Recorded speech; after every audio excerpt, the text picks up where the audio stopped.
any likeness and say that you ought to be conceived according to it, I know in the same way that this is not a likeness of you. So too, if anyone, wishing to furnish the means by which you might be understood, should set forth an understanding of you, one is still far removed from you. For the highest wall separates you from all these, and secludes you from everything that can be said or thought, because you are absolute from all the things that can fall within any concept. Nicholas of Cusa, 1453.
the most beautiful experience we can have is the mysterious. It is the fundamental emotion that stands at the cradle of true art and true science. Whoever does not know it and can no longer wonder, no longer marvel, is as good as dead and his eyes are dimmed.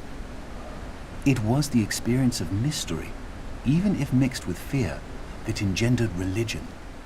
A knowledge of the existence of something we cannot penetrate, our perceptions of the profoundest reason and the most radiant beauty, which only in their most primitive forms are accessible to our minds. It is this knowledge and this emotion that constitute true religiosity. In this sense, and in this alone, I am a deeply religious man. I cannot conceive of a God who rewards and punishes his creatures, or has a will of the kind that we experience in ourselves. Neither can I, nor would I, want to conceive of an individual that survives his physical death. Let feeble souls, from fear or absurd egoism, cherish such thoughts. I am satisfied with the mystery of the eternity of life, and with the awareness and a glimpse of the marvelous structure of the existing world, together with the devoted striving to comprehend a portion, be it ever so tiny, of the reason that manifests itself in nature. Albert Einstein, 1931.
personally witnessed a total eclipse of the sun. To stand one day in the shadow of the moon is one of my humble goals in life. The closest I ever came was over 30 years ago. On February 26, 1979, a solar eclipse passed directly over the city of Portland. I bought my bus tickets and found a place to stay, but in the end, I couldn't get the time off work. Well, anyone who lives in Portland can tell you that the chances of catching the sun in February are pretty slim. And sure enough, the skies over the city that day were completely overcast. I wouldn't have seen a thing. That work I couldn't get out of was my first job out of college. A sales clerk at an old Radio Shack store in beautiful downtown Worcester, Massachusetts. On my very first day behind the counter, a delivery truck pulled up to the front of the store. They carried in a big carton upon which was printed the legend TRS-80. It was our floor sample of the world's first mass-market microcomputer. The TRS-80 Model 1 had a Z80 processor clocked at 1.7 MHz, 4,096 bytes of memory, and a 64-character black and white text display. The only storage was a cassette recorder. All this could be yours for the low, low price of $599. The store I was working in had seen better days. At one time, it had been near the center of a thriving commercial district. But like so many other New England cities, the advent of shopping malls had, by the early 70s, turned it into a ghost town. Worcester's solution to this problem was decisive, to say the least. The city's elders apparently decided that if they couldn't beat them, they would join them. And so, several square blocks at the heart of the city were bulldozed into oblivion, destroying dozens of family businesses, including the site of a pharmacy once operated by my great-grandfather. In their place was erected a vast 3-level shopping complex with cinemas and a food court. When the dust settled, only a few forlorn blocks of the old Worcester remained standing. My Radio Shack store was in one of those blocks. Then, to add insult to injury, Radio Shack opened a brand new location inside the shopping center, less than 500 feet from my store. So now patrons had a choice between a clean, well-lighted establishment with uniformed security and acres of convenient parking, or a shadowy hole in a seedy old office building next to an adult movie theater. Consequently, I had plenty of time to fool around with the new computer. I taught myself basic programming. Then I learned Z80 assembly, both, of course, so that I could write games. I also created self-running animated demos, which ran all night in the store window for the edification of the winos who peed in our doorway. Strangely enough, the few customers we had didn't seem to be interested in our new computer, even after the 16K memory upgrade. In fact, most of the people who set off the buzzer on their way through the front door weren't there to buy anything at all. They were there to exploit a free promotion, which was the bane of Radio Shack employees for over 40 years, the Battery of the Month Club. The idea of this promotion was simple. Customers got a little red card upon which was printed a square for each month. 12 times a year, the lucky sales clerk got to punch out a square and give the customer one brand new AAA, AA, C, D, or 9-volt battery. Of course, customers weren't allowed to choose just any grade of battery. At the time of my employment, Radio Shack offered 3 different levels of battery excellence. First were the alkalines, powerful, long-lasting, and expensive, hanging behind the counter like prescription medication in gold-embossed blister packs. These were most certainly not available through the Battery of the Month Club. Next were the high-end lead batteries, sturdy, dependable batteries, moderately priced, and prominently displayed near the front of the store. These were also not available through the Battery of the Month Club. Finally, at the bottom of the barrel were the standard lead batteries. These were literally piled in barrels, cunningly located way at the back of the store, in a dark corner near the TV antennas. Remember TV antennas? Customers who came in looking for their free battery of the month had to walk the entire length of the premises, past the CB radios and stereo headphones and remote-controlled racing cars. Nothing would stop them. On the first day of every month, like clockwork, those customers came in waving their little red cards. I would look up from my programming and wave them to the back of the store. It didn't matter that the batteries were only worth 29 cents. It didn't matter that most of them were already half dead.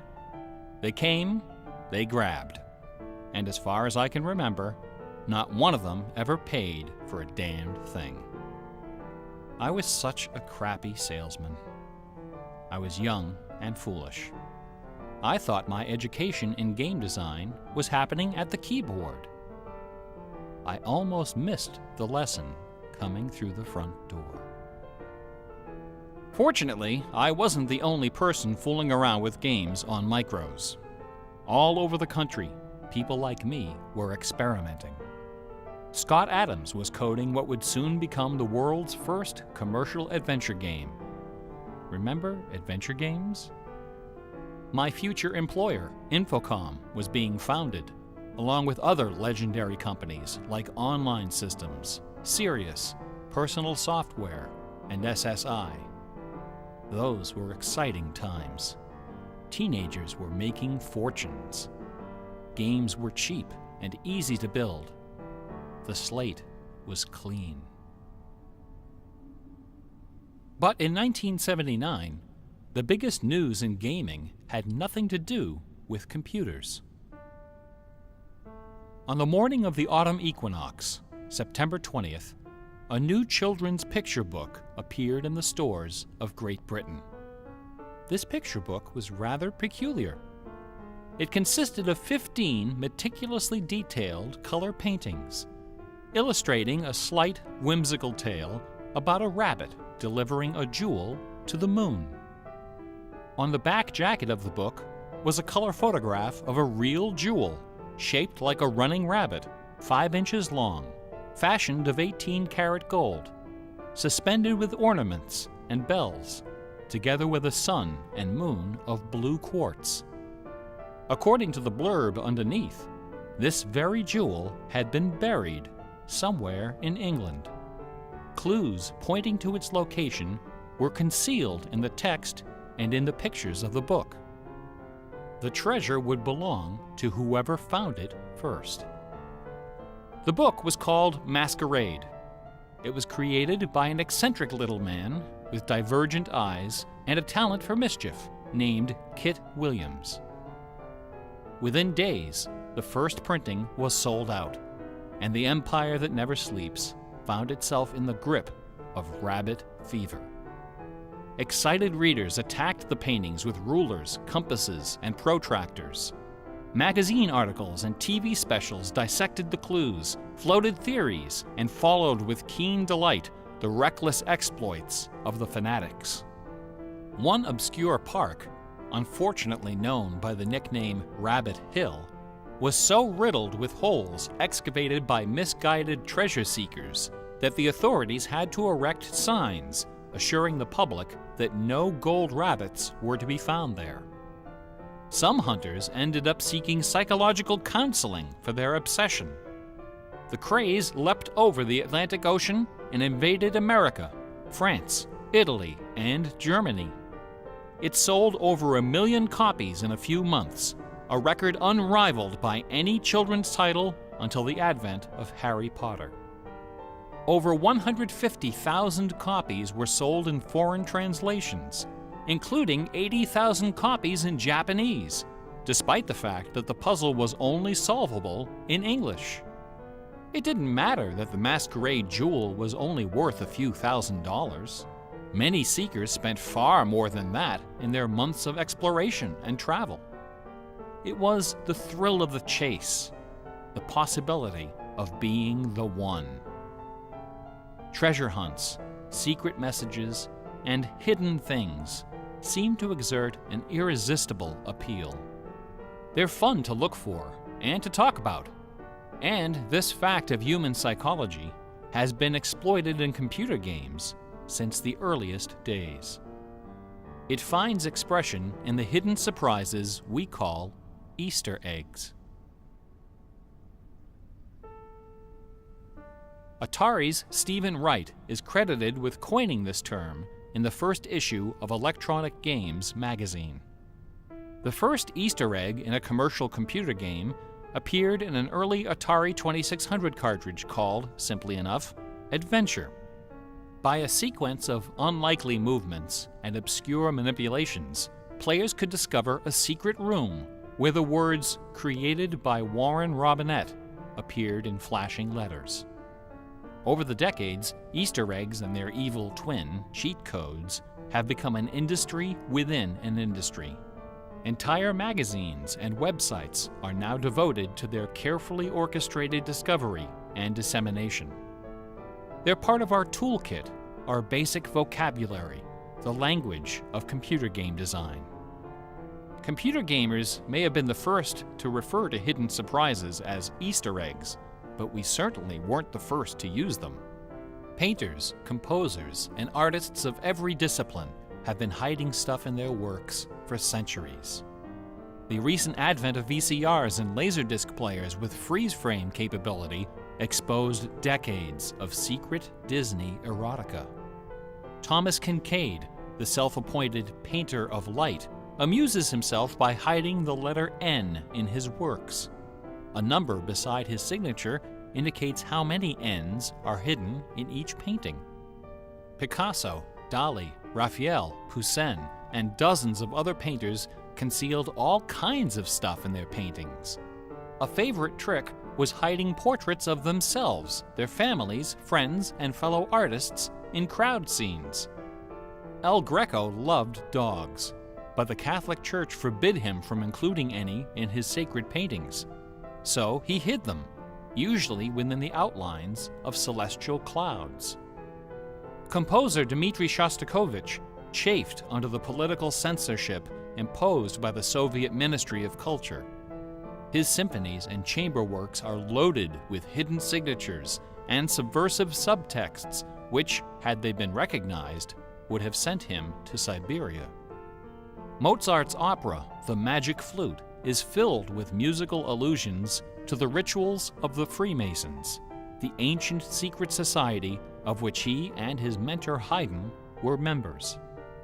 But the most famous purveyor of Easter eggs is that champion of the late Baroque, the ultimate musical nerd, Johann Sebastian Bach.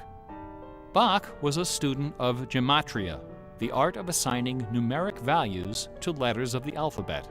A equals 1, B equals 2, C equals 3, etc.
His initials, BACH, correspond to the pitch sequence B flat, A, C, and B natural in German letter notation. This theme makes its most memorable appearance in the last bars of his final composition, The Art of Fugue, published soon after his death in 1750. The word fugue comes from the Latin fuga, which means flight, as in running away. So the art of fugue is the art of flight, the art of taking a theme and running with it. Bach wrote hundreds of fugues, but none as sublime as this sequence of 14. In the last and most complicated fugue in the series, the first and second sections develop normally. This is followed by the BACH signature, and then suddenly, without any warning or structural justification, the fugue stops, dead in its tracks. One of the composer's 20 children, his son Carl Philipp Emanuel, claimed that Bach died moments after those last few notes were written. This story is probably apocryphal. The Easter eggs in Bach's music are a pleasant obscurity, known chiefly to professors and students of Baroque music. But in March of 2002, when this lecture was first delivered, those Easter eggs were the talk of the entire classical music industry.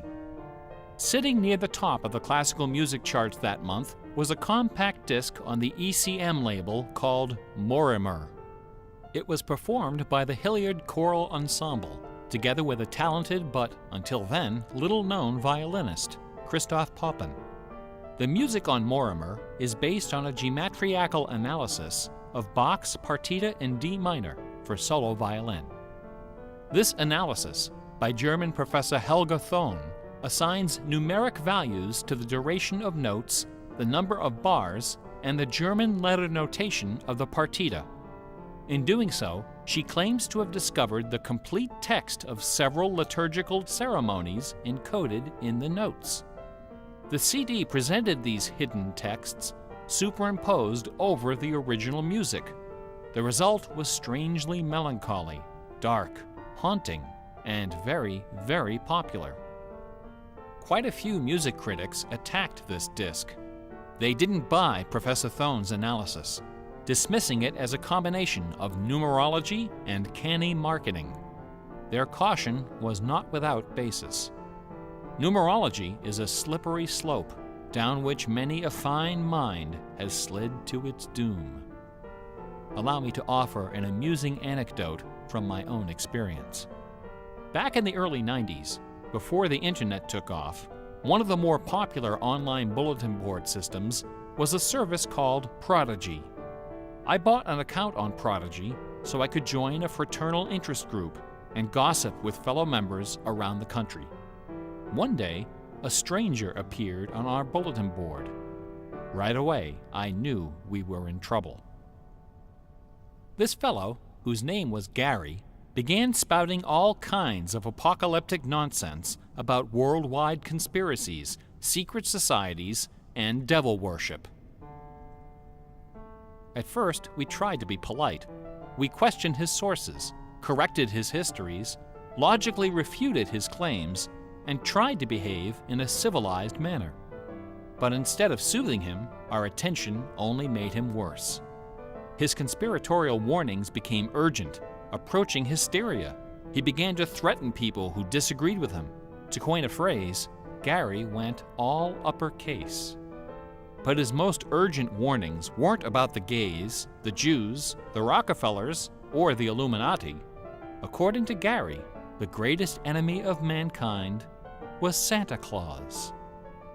Gary claimed to possess a secret numerical formula that proved beyond a shadow of a doubt that Santa Claus was an avatar of the Antichrist. Intrigued, we pressed Gary to reveal his formula. In doing so, we walked right into his trap. We should have known he had a book to sell. I fell for it. I sent him the $15. Less than a week later, the book arrived. Above an ominous photograph of the Washington Monument was emblazoned the title, 666, The Final Warning. Inside this privately printed 494-page monster, Gary reveals a simple geometrical formula, which he claims was developed by the ancient Sumerians. This formula assigns successive products of 6 to each letter of the alphabet. A equals 6, B equals 12, C equals 18, etc.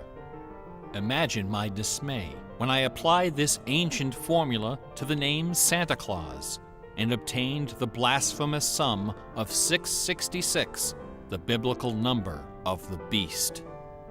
I went on Prodigy and reported to the stunned members of our interest group that Gary was right after all. There could be no doubt that according to the unimpeachable wisdom of ancient Samaria, Santa Claus was the Antichrist. I then went on to point out several other names which, when submitted to Gary's formula, also produced the sum 666. Names like St. James, New York, and New Mexico. Soon the bulletin board was filled with discoveries like computer, Boston tea, and most sinister of all, sing karaoke. Gary left us alone after that. I got my $15 worth. But Gary is hardly the first person to connect secret codes to the Bible.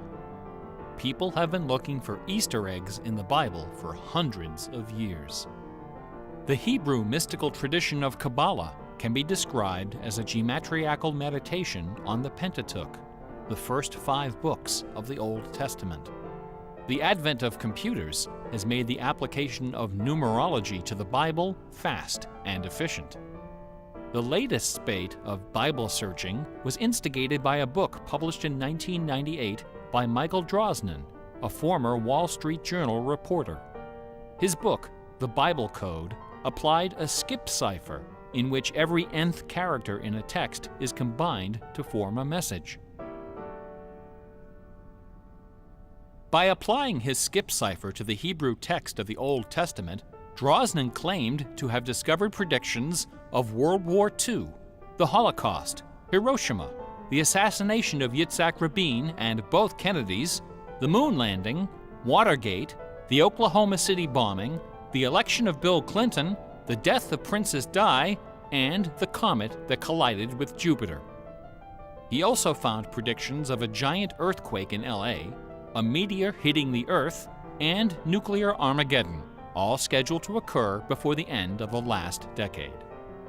The Bible Code spent many weeks on the bestseller lists, spawning several sequels and dozens of imitators.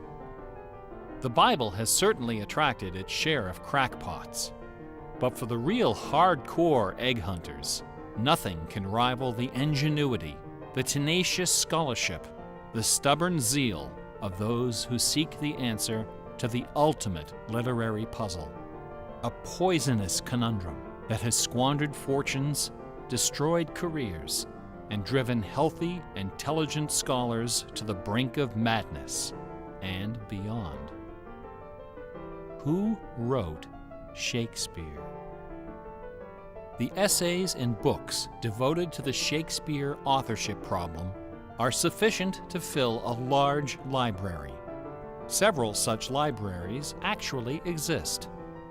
Not even a day-long tutorial, much less an hour lecture, can begin to do justice to this complex, bizarre, and dangerously tantalizing story. Nevertheless, for the unacquainted, I will attempt to summarize the issue in a few paragraphs. The undisputed facts of Shakespeare's life and career could be scribbled on the back of a cocktail napkin. We know for a fact that a man named William Shakespeare was born in 1564 in or around the village of Stratford-upon-Avon. We know that he had a wife and at least 3 children.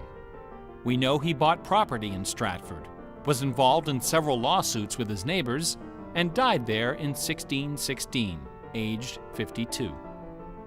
We also know that during those same years, a man with a last name similar to Shakespeare worked as an actor on the London stage, eventually becoming co-owner of some of the theaters there. We also know that about the same time, a number of most excellent poems and plays were published in London under the name Shakespeare. We do not know for a fact that the landowner in Stratford and the actor in London with a similar last name were one and the same man. We do not know for a fact that either man had anything to do with the poems and the plays. All we know is that those poems and plays have, in the 400 years since their composition, come to be regarded as a pinnacle of Western culture. The works attributed to Shakespeare appear to have been written by a man or woman who knew something about just about everything. They're filled with references to mythology and classic literature, games and sports, war and weapons of war, ships and sailing, the law and legal terminology, court etiquette, statesmanship, horticulture, music, astronomy, medicine, falconry, and, of course, theater. Therein lies the problem. How could a farmer's son of uncertain schooling, from a mostly illiterate country village, a man of practically no account at all, wield such encyclopedic learning, with so much eloquence and wit, so much wisdom and human understanding? For the first 150 years, nobody questioned the traditional history of the bard. Then, in the late 18th century, Reverend James Wilmot, a distinguished scholar who lived just a few miles north of Stratford, decided to write a biography of the famous playwright. Dr. Wilmot believed that a man as well educated as Shakespeare must have owned a fairly extensive library, despite the fact that not a single book or manuscript is mentioned in his will. Over the years, he speculated, some of those books must have found their way into local collections. And so, the good Reverend Doctor scoured the British countryside, taking inventory of literally every bookshelf within 50 miles of Stratford. Not a single book from the library of William Shakespeare was discovered. Neither were there found any letters to, from, or about Shakespeare. Furthermore, no references to the folklore, local sayings, or distinctive dialect of the Stratford area could be found in any of Shakespeare's writings. After 4 years of painstaking research, Dr. Wilmot concluded, to his own dismay, that only one person contemporary with Shakespeare of Stratford had ever demonstrated the wide-ranging education and expressive talent needed to compose those poems and plays. That man was the multilingual author, philosopher, and statesman, inventor of the scientific method, chancellor to the courts of Queen Elizabeth and King James, Sir Francis Bacon. Dr. Wilmot never dared to publish his theory, but before he died, he confided it to a friend, James